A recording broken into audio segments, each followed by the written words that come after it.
Sanchez, comment tu vas? Coucou, ça va et toi? Je te souhaite la bienvenue dans l'émission À Cœur Ouvert. Merci. J'espère que tu as fait bonne route. Oui, ça a été un peu long, mais ça a été très bien. D'accord, c'est avec un immense plaisir que je te reçois ici au studio. Alors, on est là justement pour parler un peu de ton parcours. Tu as fait pas mal de choses. Moi, je t'ai connue en tant qu'artiste chanteuse. Hein. Tout à fait. Et actuellement, tu t'es lancée aussi dans un autre hobby dont on va en parler. Une passion également, on peut le dire. Et également, tu as lancé un crowdfunding. Exactement, oui. Alors, pour la petite histoire, comment tu as commencé? Parce que je t'ai connue en tant qu'artiste. Alors, est-ce que tu peux nous en parler un petit peu?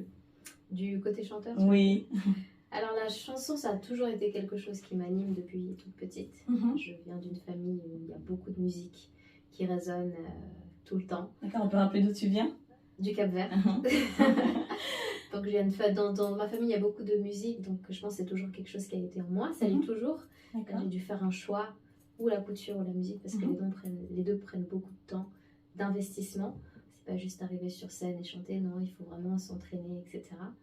Donc j'ai pris la décision difficile de dire bon, ok, on laisse ça de côté pour le moment. De toute façon, ça reste toujours dans mon cœur. Oui. Mais là, j'ai ce projet que j'ai vraiment envie de développer. D'accord, ok. Et donc du coup, justement, tu t'es lancée dans la couture, donc tout est fait artisanalement.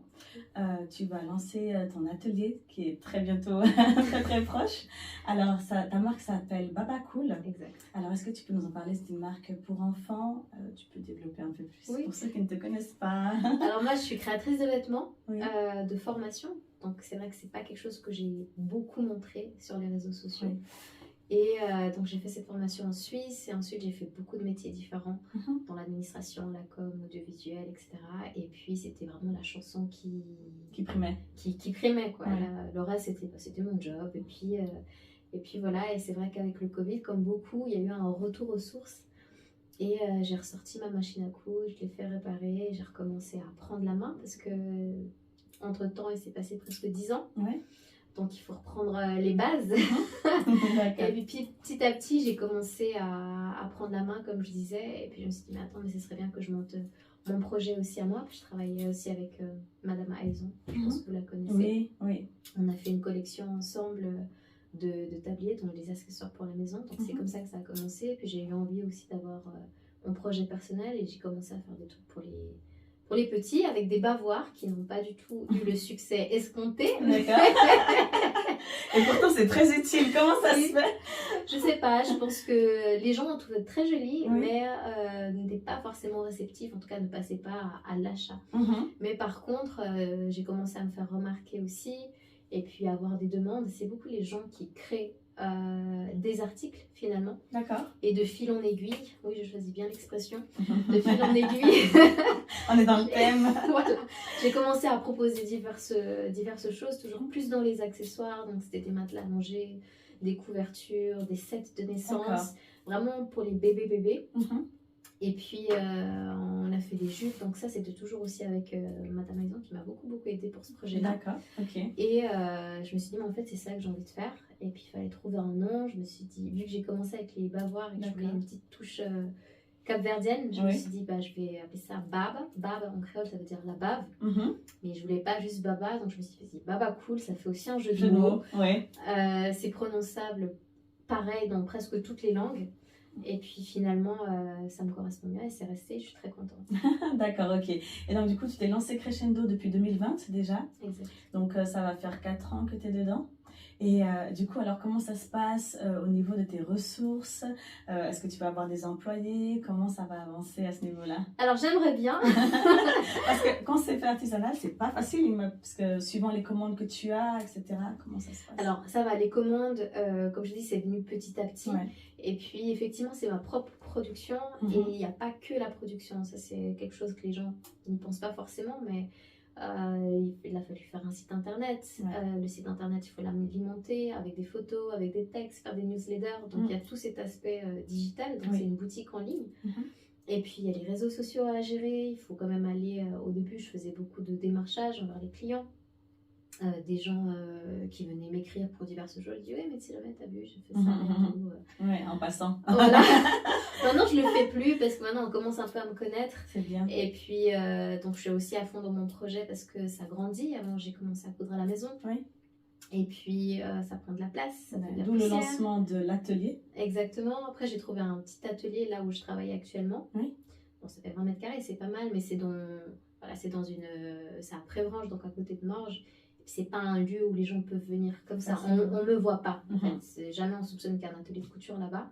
Et c'est vrai que là, maintenant, j'ai cette immense opportunité d'ouvrir un espace plus grand, accessible à pied depuis la gare de Bussigny. Et ce projet-là, c'est d'inclure d'autres artisans autour du monde de l'enfance. D'accord. C'est vraiment ça le concept, que ce soit artisanal, suisse principalement. Et puis, ça me permet de pouvoir proposer une gamme plus riche. D'accord. Qui peut toucher plus de monde, parce que, encore une fois, ma production, pour faire la production pour tout un magasin, toi toute seule, il faut y aller. Oui, il faut. Et au niveau des tissus, comment ça se passe? Tu les commandes? Ils proviennent d'où? Alors, quand j'ai des amis qui partent en Afrique, je leur demande toujours. Tu passes la commande. Tissu, s'il te plaît. Ben oui, hein, les amis, il faut bien que ça aide. Hein. Exactement. Donc, si tu pars bientôt, d'accord, je vais te solliciter. Je vais le noter quelque part tout à l'heure. Donc, il y a ça. J'ai un fournisseur en Hollande.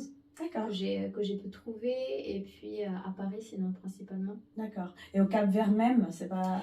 Au Cap-Vert, il n'y a pas de production si ce n'est le tissu traditionnel. Et encore, il se fait de moins en moins parce que voilà, c'est un certain coût.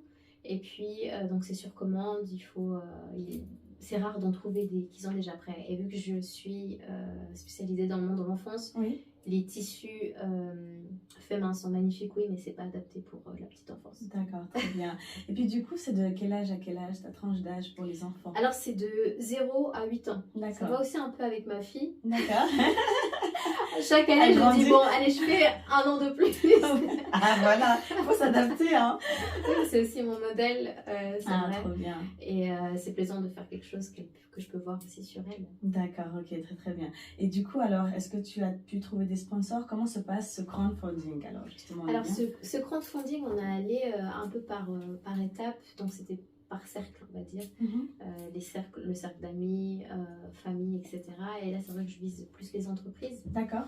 Qui peuvent mettre plus pour qu'on puisse atteindre l'objectif, que ce soit des entreprises, associations ou institutions ou fondations. D'accord. Donc là, je suis en pleine démarchage. C'est la dernière ligne droite, il faut y aller à fond. Et puis, ce qui est pas mal dans le crowdfunding, autant pour les privés que pour les institutions, c'est qu'il y a vraiment des packs ou des contreparties, comme la plateforme appelle ça, que vous recevez. Donc, vous ne faites pas juste un don et puis vous l'oubliez, vous recevez vraiment quelque chose à la maison. Il y a un suivi.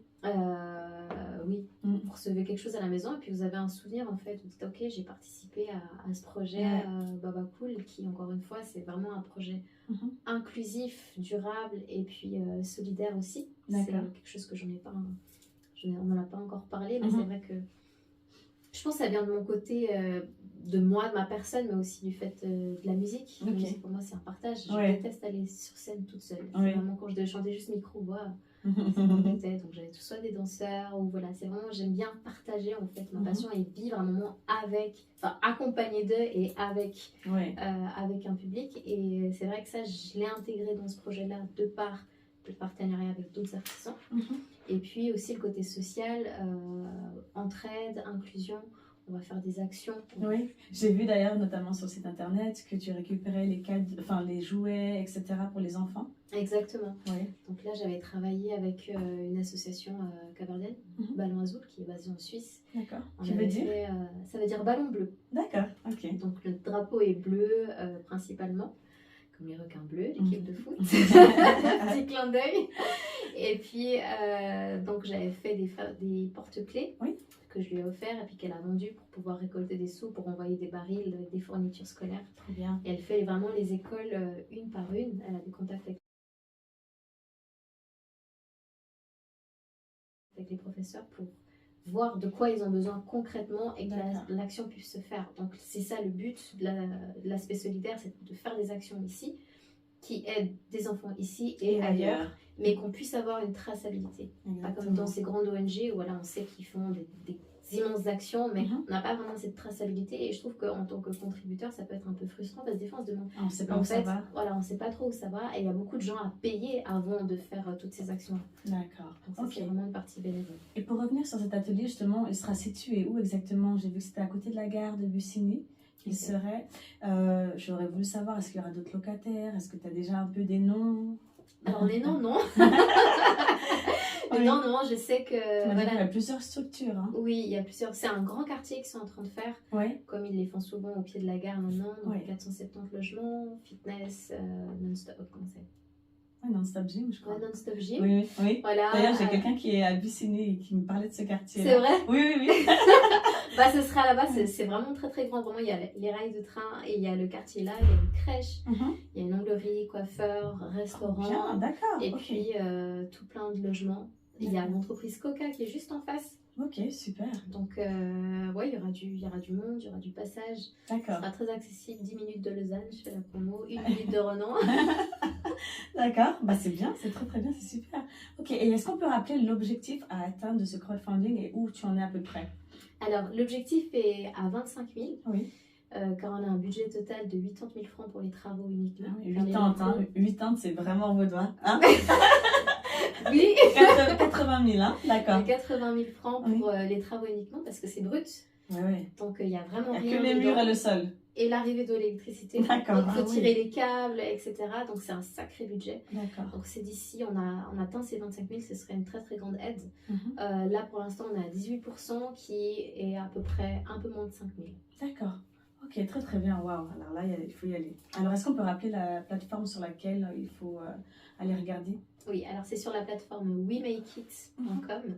Et puis vous allez dans la loupe, vous mettez Baba Cool, vous allez trouver. D'accord, ok, très très bien. Et puis justement, donc tu travailles avec Aizan, c'est ça? Oui, on est toujours associés, on a gardé nos ateliers séparés. Donc elle fait surtout la confection adulte, sur mesure, et moi j'ai gardé la partie... D'accord. Et à l'avenir, alors comment tu te vois dans cette expérience-là? Est-ce que tu comptes évoluer au niveau de ta marque? Est-ce que tu comptes faire des marques adultes? Comment ça va se passer? Alors, faire des collections adultes, peut-être, mais ce serait vraiment des collections éphémères. Des collections capsules avec des basiques, soit des jupes ou ce que j'aimerais beaucoup faire, ce serait des tenues matchy-matchy. J'ai d'ailleurs commencé, c'est-à-dire ça veut dire mère-fils, mère-fille ou papa-fils, etc. On aime bien s'accorder à nos petits bouts. Voilà, donc après des pièces très simples, mais qui permettent d'avoir une tenue sympa qui est assortie à l'enfant. D'accord. Et puis dans un avenir, peut-être l'année prochaine, faire des trainings avec juste une petite touche de wax parce qu'on adore ça. D'accord. Mais vraiment avec le tissu suite des jogging. D'accord, ok. Et puis est-ce qu'il y a d'autres endroits où on peut te retrouver? Donc en attendant l'ouverture, est-ce que généralement tu fais les marchés? Comment ça se passe? Alors le prochain marché, ce sera le 8 juin à Bâle. Ok. For the Culture.